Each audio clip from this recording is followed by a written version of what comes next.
Hello everyone. आइए आज की क्लास में हम पढ़ते हैं टेंस।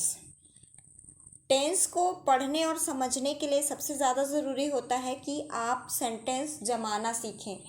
आप जमाएं कि वाक्य कैसे बनते हैं।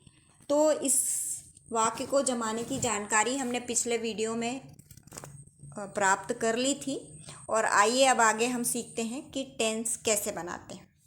तो टेंस बेसिकली 3 प्रकार के होते हैं। There are 3 kinds of tense. First है प्रेजेंट, सेकेंड पास्ट और थर्ड फ्यूचर। इनमें से प्रत्येक के 4 प्रकार होते हैं। Each has 4 kinds. फर्स्ट है इंडेफिनिट या simple, second continuous, third perfect, fourth perfect continuous. आइए टेंस को डिटेल में समझते हैं और पढ़ते हैं प्रेजेंट सिंपल। प्रेजेंट सिंपल का जो रूल है सबसे पहले वो ध्यान में रखिए, क्योंकि ये चारों टेंसेस में, चारों फॉर्म्स में जो प्रेजेंट सिंपल के 4 भाग हैं उनमें काम में आएगा।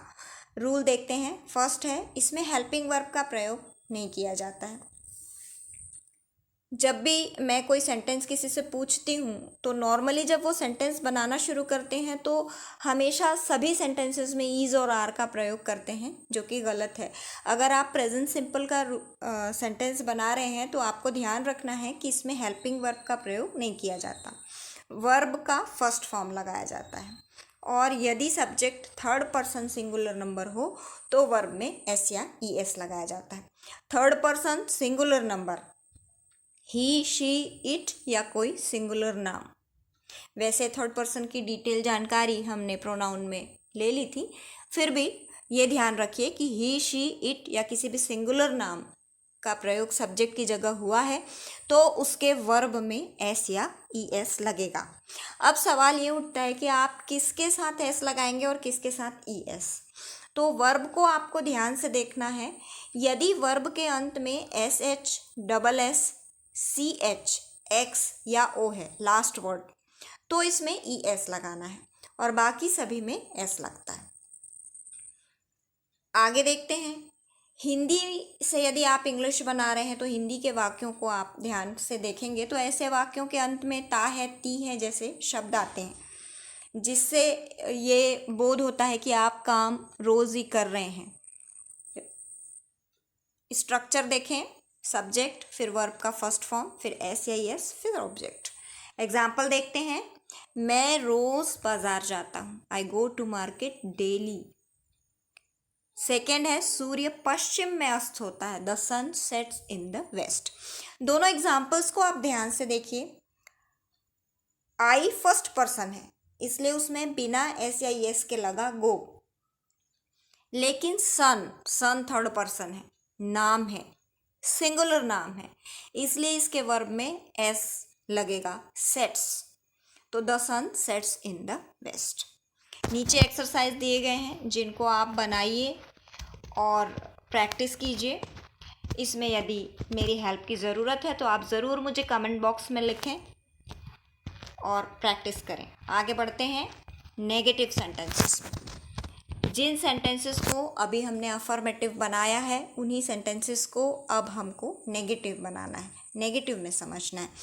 तो नेगेटिव बनाने के लिए ज़रूरी होता है कि आप किसी भी हेल्पिंग वर्ब के बाद नॉट लगाइए, लेकिन अभी हमने अफर्मेटिव सेंटेंसेस में हेल्पिंग वर्ब लगाया ही नहीं है तो नॉट कैसे लगाएंगे। तो नॉट लगाने के लिए वर्ब को स्ट्रॉन्ग बनाया जाता है और हेल्पिंग वर्ब के स्थान पर डू या डज का प्रयोग किया जाता है। यदि subject third person singular number हो, यानी कि ही, शी, इट या कोई सिंगुलर नाम हो, तो वहाँ पर हमको डज लगाना है और बाकी सभी में डू।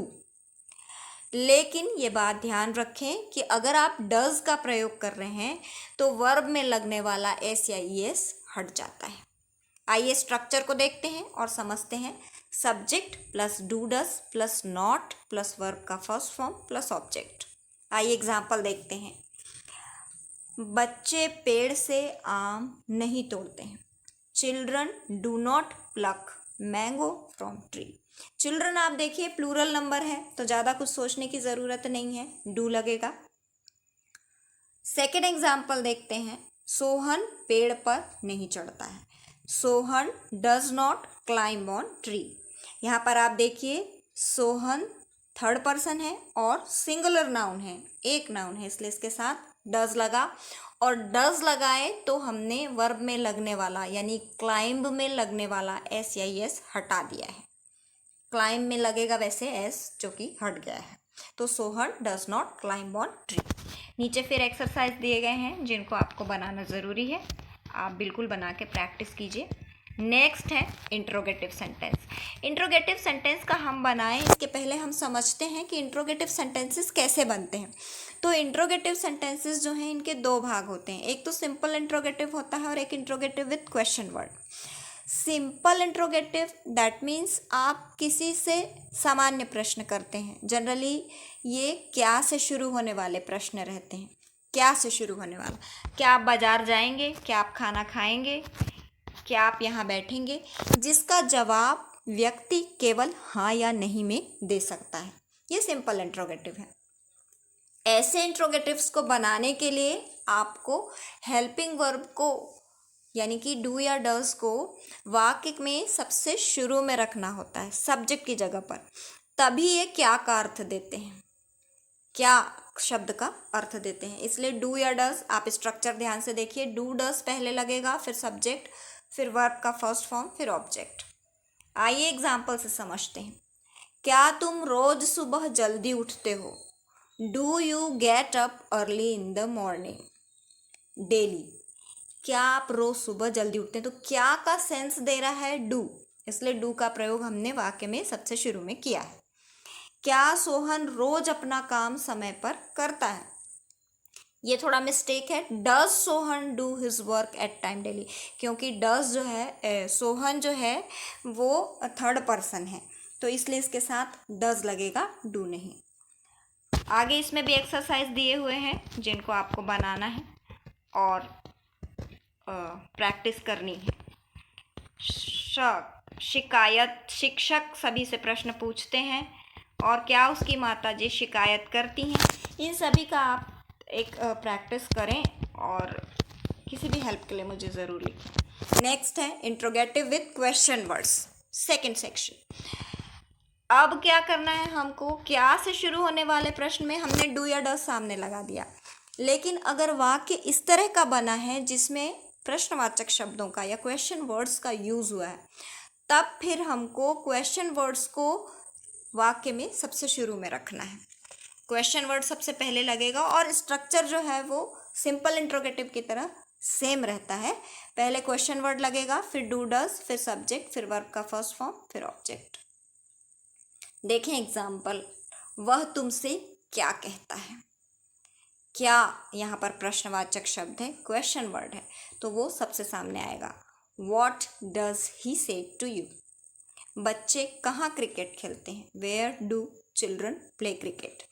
एक प्रश्न अगर आपके दिमाग में उठे तो मैं इसको क्लियर करती हूँ कि क्या शब्द का प्रयोग यहाँ भी हुआ है, लेकिन फिर भी आप इस वाक्य को ध्यान से देखिए, ये सिंपल इंट्रोगेटिव नहीं है। क्या वह कुछ कहता है जिसका जवाब आप हाँ या नहीं में देते, तब वो सिंपल इंट्रोगेटिव होता। लेकिन यहाँ क्या का शब्द वाक्य के बीच में हुआ है और जिसका उत्तर आपको पूरे सेंटेंस में देना है, इसलिए इसमें क्वेश्चन वर्ड वाला रूल फॉलो होगा। एक्सरसाइज इसमें भी दिया हुआ है, आप इसको देखिए, बनाइए और बिल्कुल प्रैक्टिस कीजिए, बहुत ही अच्छा होगा आपके लिए। बाकी की जानकारी के लिए यानी आगे के टेंसेस को पढ़ने के लिए हम अगले वीडियो में मिलते हैं। यदि ये जानकारी आपको पसंद आती है थोड़ी सी भी, तो आप वीडियो को लाइक, शेयर और सब्सक्राइब करना बिल्कुल मत भूलिए, ताकि मेरा मोटिवेशन बना रहे। Thank you for watching, bye bye.